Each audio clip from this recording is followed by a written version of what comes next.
everybody. We working on a little project today for Sydney and Daddy. I don't know which one. But this incubator, I've had it for a while. It's just a little giant incubator. There's the egg turner for it right there. That goes in it.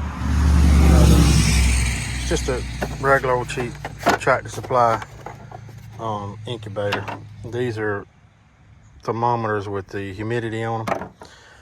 Well, when you put the egg turner in there, it recommends putting a fan inside of the heater. They come without the fan, and we had trouble with it,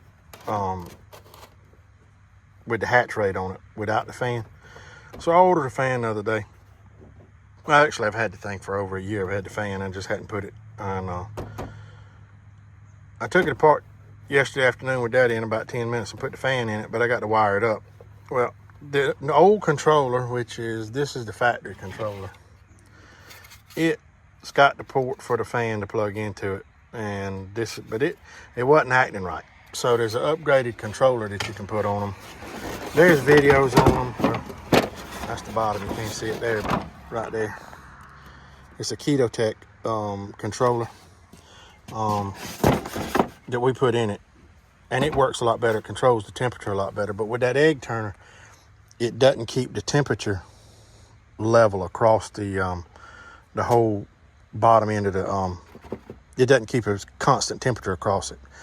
So what I'm gonna do is I'm gonna add this fan in, and I added the fan in there. So I'm gonna just wire it up. So it's 12 volts, and this controller, everything on this controller is 120. There's no 12 volt output or anything.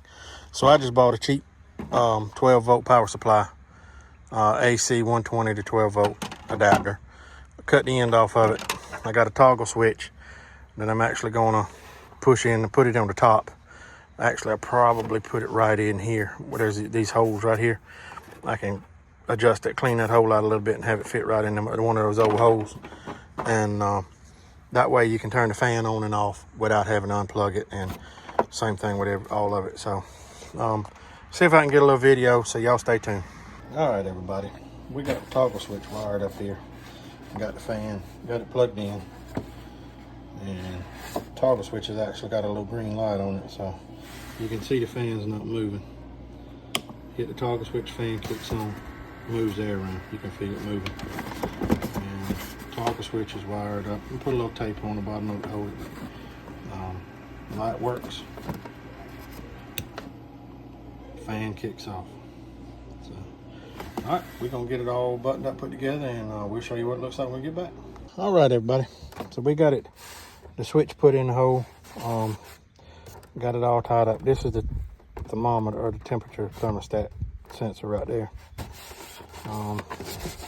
Flip it over, and you got the white. That's the on and off switch right there for the fan, and then this is the controller. Everything's rigged up, ready to go. This piece of glass came out. I'll just stick it back in. But there you go. Pretty simple. That just sits down on there like that. Kind of hard to do this one-handed, but there you go. And that's what it looks like. Tape the cords together. I got some wire loom at the house. I'll make it look better, but pretty much that's it, ready to go. You put the egg turner on the inside, and put your eggs, and then you got your thermostat, your thermometers, and your barometer to tell you humidity. Put that in there, and you're ready to go.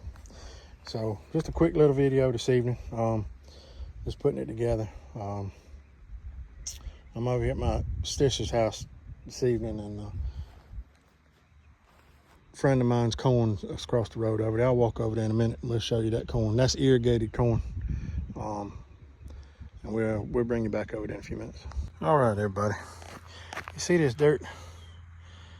It's real rocky, just like that over there where I plant. I never really noticed that. But this is probably 7 or 8 miles. Well, probably only about 4 miles by the crow. I'll have to look that up and I'll let y'all know. But this is irrigated corn. I don't know what variety it is. I want to say it's the cab. But Good looking corn. It's shorter than mine, but he's planted a little later than I did. But see, he's still getting 2 ears on each stalk too. Good looking corn.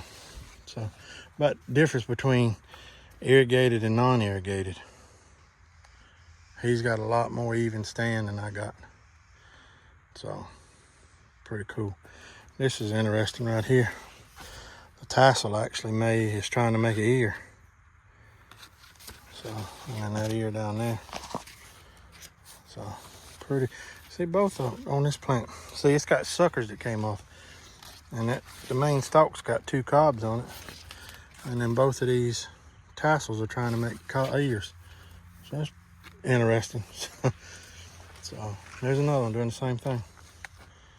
So, yep. But like I said, then there's another one. So, I don't know. I wonder what causes that. But like I said, I just figured I'd show y'all the difference between irrigated and non-irrigated. I'll back away from it and try to get a little better picture. Yep. Y'all stay tuned.